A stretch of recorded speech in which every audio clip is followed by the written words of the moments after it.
This is the story of an innocent man who was executed.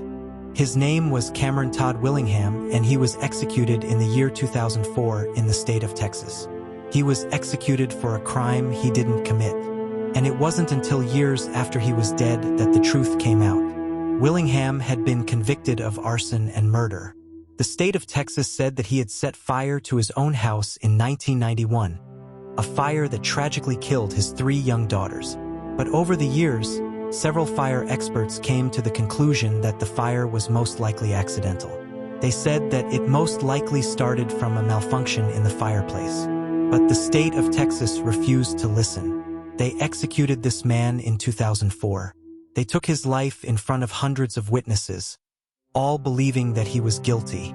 It would be a terrible miscarriage of justice if it wasn't for the fact that he was actually innocent. It wasn't until 2010, 6 years after he was executed, that the state finally admitted that he was innocent. They said that the fire was most likely accidental and that he had never set fire to his own house. Here's the crazy thing.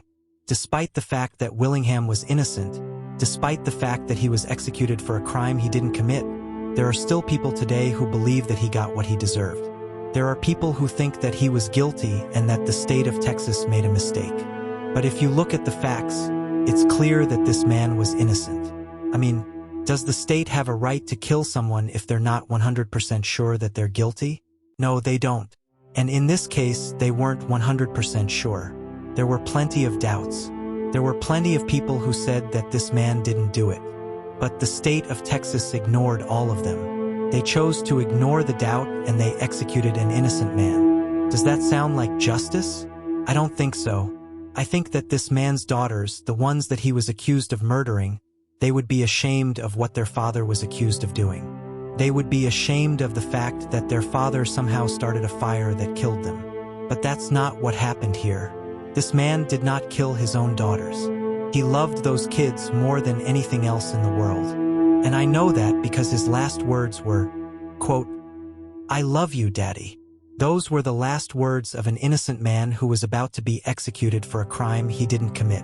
There are so many things wrong with this case, so many problems with the investigation, with the evidence or lack thereof, that it's hard to know where to start. But at the end of the day, it doesn't matter because all of it led to the execution of an innocent man. Willingham's story is a reminder for us all that the justice system isn't perfect, and sometimes, just sometimes, the scales of justice are tipped in the wrong direction.